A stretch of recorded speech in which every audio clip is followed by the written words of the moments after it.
जय हिंद दोस्तों, मैं रणबीर सिंह स्वागत करता हूँ एक बार फिर से आप सभी का आपके परिवार मैथ एंड जीएस क्लासेस में।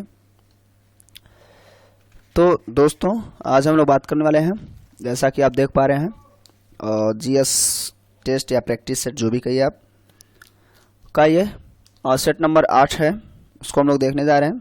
प्रैक्टिस सेट तो ज़रूरी है ही है, बहुत ज़्यादा ज़रूरी है। तो इसमें हम लोग बात करने वाले हैं और जिसमें आपका Delhi police, UPP, UPSI, SSC से संबंधित यानी वनडे एग्जाम के लिए सबके लिए महत्वपूर्ण रहने वाले हैं। और चाहे कोई भी एग्जाम हो, थोड़ी बहुत जो हम लोग एक्स्ट्रा बात करते हैं वो उससे भी फायदा ठीक ठाक हो जाता है। ठीक है, तो वीडियो शुरू करें उससे पहले यदि आप चैनल पर नए हैं तो आपसे रिक्वेस्ट है कि आप चैनल को सब्सक्राइब कर लीजिए, साथ साथ नोटिफिकेशन बेल को ऑन कर लीजिए जिससे मिल सकेगा नोटिफिकेशन सबसे पहले। दोस्तों के साथ शेयर करना बिल्कुल ना भूलें। चलिए शुरू करते हैं, वीडियो को प्यारा सा लाइक कर दीजिए। ये प्रश्न था आपका पिछले सेशन का, तो यह है भारत में किस राज्य को धान का कटोरा कहा जाता है? तो ऑप्शन क्या था? केरल, कर्नाटक, छत्तीसगढ़, तमिलनाडु। तो करेक्ट आंसर क्या हो जाएगा? इसका हो जाएगा छत्तीसगढ़। इसके जो है लगभग 70% लैंड पर, जमीन पर धान ही उगाया जाता है, यानी कि चावल का उत्पादन होता है। ऐसे सर्वाधिक मामलों में देखा जाए तो आपका पश्चिम बंगाल सबसे ज़्यादा ऐसे हो जाता है ना, लेकिन यहाँ पे धान का कटोरा हम छत्तीसगढ़ को ही कहते हैं। ठीक है, जो किससे विभाजित हुआ था? छत्तीसगढ़ मध्य प्रदेश से, ठीक है, और बिहार से झारखंड, उसी समय उत्तर प्रदेश से उत्तराखंड। तो तीनों एक ही साथ लगभग 2001 में अलग हुए थे। ठीक है, चलिए आगे चलते हैं हम लोग। शीशे के संचयन वाले में किस अम्ल का प्रयोग होता है? संचयन वाले में किसका हम लोग प्रयोग करते हैं? ऑप्शन क्या है? फास्फोरिक एसिड, हाइड्रोक्लोरिक एसिड और नाइट्रिक एसिड और सल्फ्यूरिक एसिड। तो ये सबको पता है, सल्फ्यूरिक एसिड ही यूज किया जाता है ना, यानी कि H2SO4। तो बैटरा जो भी हो, वाहनों वाले में बैटरी में सांद्र सल्फ्यूरिक अम्ल होता है, बाकी में सल्फ्यूरिक एसिड ही प्रयोग में लाया जाता है। ठीक है, ये तो क्लियर है। आगे चलते हैं हम लोग। आगे क्या हो जाएगा कि उस विटामिन का नाम बताइए, उस विटामिन का नाम बताइए जो किसी भी मांसाहारी भोजन में नहीं मिलता है। विटामिन B12 मिलता है, vitamin C, vitamin D, vitamin K. तो देखिए इसमें जो है विटामिन सी जो है मांसाहारी में नहीं पाया जाता, बाकी सारे के सारे मांसाहार में पाए जाते हैं, विटामिन डी भी और विटामिन के भी। अब विटामिन डी की मैं बात करूं तो लोग कहते हैं जैसे धूप से इसका जो है धूप से विटामिन डी प्राप्त होती है। एक्चुअल में विटामिन डी धूप से प्राप्त होने का क्या मतलब है? शरीर के अंदर ही होता है। मैं कहूँ तो एज ए हार्मोन्स आप इसे कह सकते हैं, विटामिन के को भी। ठीक है, ये दोनों ऐसे विटामिन है क्योंकि इन दोनों का शरीर के अंदर ही सिक्रीशन होता है और बाकी को हम बाहर से लेते हैं। ठीक है, तो शरीर के अंदर ही होते हैं और जैसे सूर्य का धूप लगा तो इसका सिक्रीशन होने लगता है। ठीक है, तो विटामिन D1, D2, D3 ये चीज़ें हैं। फिलहाल आपको डिटेल्स चाहिए तो आप वीडियो देख लीजिए, है ना, बायोलॉजी वाले प्लेलिस्ट में जाइए, उसमें पुराना वीडियो पड़ा हुआ है ट्रिक से सॉल्व करने के लिए, तो उसमें आपको ठीक ठाक जानकारी मिल जाएगी। तो हाँ, क्या है, मांसाहारी में ये सारे के सारे खट्टे फलों में पाया जाता है, या नींबू की प्रजातियों में, सब में खट्टे फलों में पाया जाता है, सब्जियों में, और जो टमाटर हो गया तो नींबू वंश के तो सब में हो ही जाता है। तो और कुछ मात्रा में दूध में भी पाया जाता है। ठीक है, कच्चे दूध में हल्का सा। तो ये भी एक ठीक ठाक क्वेश्चन बन जाता है आप लोगों के लिए। और विटामिन सी की कमी से कौन सा रोग हो जाता है? स्कर्वी रोग। ठीक है, जो दांत से संबंधित है। और इसका जो वैज्ञानिक नाम हो जाएगा या रासायनिक नाम एस्कॉर्बिक एसिड। ठीक है, एस्कॉर्बिक एसिड। विटामिन के की बात करूं तो इसे कहते हैं नेप्टोक्यूनॉन, है ना, सॉरी ये हो जाएगा टेकोफेरॉल। नेप्टोक्यूनॉन ई होता है। ठीक है, तो विटामिन के की कमी से क्या हो जाता है? जनन क्षमता में मामला बिगड़ जाता है। ठीक है,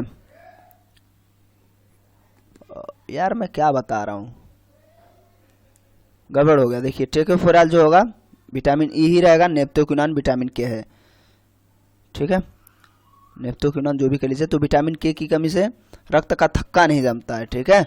और विटामिन ई की कमी यानी टेकोफेरॉल की कमी जब हो जाती है, इसका वैज्ञानिक नाम विटामिन ई का टेकोफेरॉल है। ये क्लियर है, ठीक है, थोड़ा सा भी कन्फ्यूजन हो गया था तो प्लीज़ इग्नोर दिस। हम लोग क्या बात कर रहे थे, हाँ, इससे जनन क्षमता में कमी होने लगती है, यानी कि बांझपन कह सकते हैं आप। विटामिन डी से तो आप जानते हैं, यानी कि सूखा रोग, रिकेट्स, ये सब कहा जाता है। और इसका जो वैज्ञानिक नाम हो जाएगा, क्या हो जाता है, जैसे मान लीजिए मैंने ट्रिक तो बनाया हुआ, तो आप देख लेंगे आराम से, मैं इस पर थोड़ी सी बात कर लूँ। इसका जो होता है रिकेट्स रोग होता है, और इसका जो वैज्ञानिक नाम हो जाएगा कैल्सीफेरॉल, ठीक है, विटामिन डी की बात कर रहा था मैं, है ना। और इसका साइटोक्लोबेमिन होता है, विटामिन B12 का साइटोक्लोबेमिन। चलिए फिर ज़्यादा बात ना करते हुए आगे चलते हैं। और वो जो है, चलिए अच्छा, वो जो है विटामिन B12 ये रक्त से संबंधित है ना। फिलहाल पुरानी और नष्ट प्राय लाल रक्त कणिकाएं कहाँ नष्ट हो जाती हैं, जो पुरानी हो जाती हैं या नष्ट होने लायक होती हैं, RBC, वो यानी कि कहाँ नष्ट हो जाती हैं। ऑप्शन है प्लीहा, यकृत, अमाशय, अस्थि मज्जा। तो किसमें ये नष्ट होंगी, तो सभी लोग जानते हैं प्लीहा में खत्म हो जाती हैं, ठीक है। यहाँ पे अमाशय और यकृत से कोई मतलब नहीं है। अस्थि मज्जा से जो है यहाँ पे बोन मैरो जो होता है, इसमें तो ब्लड बनते हैं, चाहे RBC हो चाहे WBC हो, ठीक है। तो दोनों का इसी में सिक्रीशन होता है, बाकी प्लीहा में नष्ट हो जाता है। रक्तचाप यानी दाब निम्नलिखित में से किसमें उच्च होता है, नीले में, धमनियों में, शिराओं में, उत्कोष्ठ में। तो देखिए ये छोटा सा प्यारा सा क्वेश्चन है, लेकिन और जानकारी नहीं है तो फिर समस्या हो जाएगा ना। तो जो नीले होते हैं, नीले, इसमें जो ब्लड प्रेशर होता है, रक्तचाप होता है, वो अधिक होता है, ठीक है, क्योंकि नीले से ही फिर ब्लड लंग्स की ओर जाता है, ठीक है। तो यहाँ पे ज़्यादा प्रेशर देना पड़ता है, कुछ ऐसा थोड़ा सा बढ़िया नहीं बन पाया, कुछ इस टाइप का होता है। तो इसमें क्या है, ऐसा ही कुछ होता है आकृति, है ना। तो यहाँ से ऐसे कुछ होता है इस टाइप का। तो यहाँ पे देखिए ये अलिंद होते हैं दोनों, और ये नीले, तो नीले में ज़्यादा प्रेशर पड़ता है, ठीक है, बाकी हर्ट से। तो ये पूरा एक प्रोसेस है, ये याद रखेंगे। धमनियाँ क्या होती हैं, आमतौर पे जो शुद्ध रुधिर लेके जाती हैं, धमनियाँ कहलाती हैं। शिराओं में अशुद्ध रक्त बहता है, ये सब चीज़ें हैं। आगे चलते हैं। राष्ट्रीय आय किससे निर्मित होती है, तो किसी धन उत्पादक गतिविधि द्वारा, किसी श्रमशील गतिविधि द्वारा, किसी लाभकारी गतिविधि द्वारा, किसी उत्पाद गतिविधि द्वारा। तो किसके द्वारा जो है राष्ट्रीय आय निर्मित होती है, तो करेक्ट आंसर होगा किसी उत्पाद गतिविधि द्वारा, है ना। चलिए आगे चलते हैं। निम्न में से कौन सा मांग का प्रत्यक्ष निर्धारक नहीं है, यानी कि प्रत्यक्ष निर्धारित नहीं करता है कि मांग क्या हो, है ना। तो बचत, आय, पड़े जिन्स, मूल्य, स्वाद।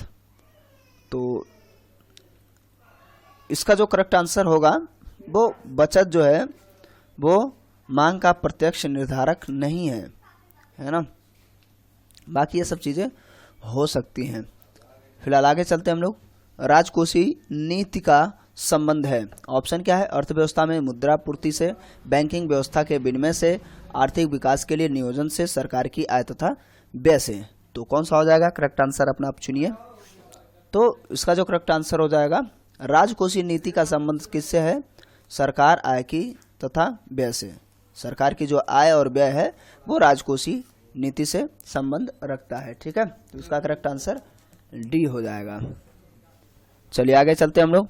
WTO किस वर्ष में अस्तित्व में आया, तो WTO यानी वर्ल्ड ट्रेड ऑर्गेनाइजेशन कब आया था, कब इसका निर्माण किया गया, तो 1977 में, 1985 में, 1995 में, 1950 में। करेक्ट आंसर क्या हो जाएगा, तो इसका जो करेक्ट आंसर हो जाएगा 1995 में। और अच्छी बात है कि 1 जनवरी 1995 में WTO का निर्माण होता है, यानी उसमें अस्तित्व में लाया जाता है। और ये जो है इसकी जो राजधानी है जो जेनेवा यानी स्विट्जरलैंड में, मुख्यालय इसका जेनेवा में है, तो ये याद रखेंगे, जिनोग स्विट्जरलैंड में। ठीक है, आगे चलते। ज्ञानपीठ पुरस्कार के प्रथम विजेता कौन थे, यानी कि ऐसा कौन सा व्यक्ति था जिसे ज्ञानपीठ पुरस्कार दिया गया था। तो ऑप्शन क्या है, डॉक्टर के.वी. पुट्टप्पा, जी शंकर कुरूप, ताकाजी शिवशंकर पिल्ले, एम.ची. वासुदेवन नायर। तो इसका जो करेक्ट आंसर हो जाएगा वो जी शंकर कुरूप।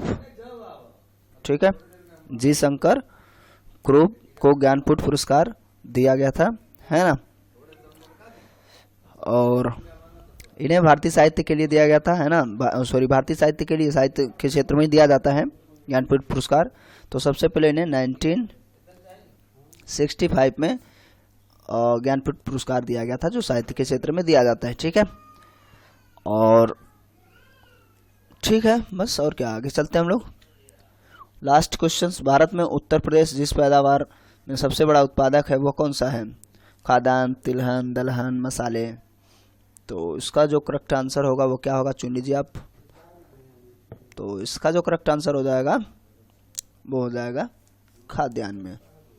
उत्तर प्रदेश टोटल खाद्यान्न में सबसे नंबर 1 पे। गेहूँ, चावल में गेहूँ सबसे ज़्यादा होता है ना, गेहूँ, चावल और भी बाकी सारी चीज़ें। कुल खाद्यान्न की बात हो रही तो सभी इसमें। ठीक है, तो गन्ने उत्पादन में भी अधिक है। प्रति हेक्टेयर में मामला अलग हो जाता है, फिर गेहूं में फिर पंजाब ही होगा, और बाकी दलहन में अगर देखा जाए तो ओवरऑल राजस्थान हो जाता है। अच्छा, अगर कुल खाद्यान्न की मैं बात कर लूँ तो नंबर 1 पे यूपी हो जाएगा, दूसरे नंबर पे जो कुल खाद्यान्न के मामले में है तो दूसरे नंबर पे कौन हो जाता है, पंजाब ही है। ठीक है, और उसके बाद आता है एमपी। ठीक है, मध्य प्रदेश तीसरे नंबर पे। तो ये सब चीज़ें याद रखिएगा। टॉप 3 कुल खाद्यान्न उत्पादन में पंजाब में क्या है, लैंड तो कम है, ज़मीन कम है उत्तर प्रदेश से, लेकिन प्रति हेक्टेयर उत्पादन ज़्यादा होता है यहाँ पे, इसलिए। और बाकी दलहन के मामले में जैसे सरसों का उत्पादन सबसे ज़्यादा हम कहें तो राजस्थान में होता है। ठीक है, और एमपी में देखिए मोटे अनाज सारे होते हैं, जैसे मक्का सबसे ज़्यादा यहीं होता है, ज्वार, बाजरा इत्यादि। अरे यार, ये तिलहन बोल रहा, दलहन लिखा है, मैं तिलहन के चक्कर में पड़ा हूँ, ये है तिलहन। ठीक है, मसाले वगैरह तो केरल को मसाले खुरानी कहा जाता है ना। तो ये सब चीज़ें हैं। आगे हम लोग चलते हैं। प्रश्न आपके लिए, क्रिकेट में विकेट के 2 सेट कितनी दूरी पर होते हैं। ऑप्शन है 24 गज, 18 गज, 20 गज, 22 गज। तो क्या आंसर है, आप कमेंट बॉक्स में ज़रूर लिखेंगे। और ये आमतौर पर सबको पता है ना, और सीज़न भी चल रहा है आईपीएल का, तो आप 1 2 3 करके या ABCD करके अपना आंसर लिख सकते हैं। और ये वीडियो कैसा लगा आप कमेंट करके जरूर बताएंगे। थोड़ा सा भी हेल्पफुल लगा तो प्लीज़ वीडियो को लाइक करिए और साथ चैनल को सब्सक्राइब करिए, जिससे मिल सके सबसे पहले। दोस्तों के साथ शेयर करना बिल्कुल ना भूलें। चलिए मिलते हैं अगले वीडियो में, तब तक के लिए नमस्कार, जय हिंद, जय भारत।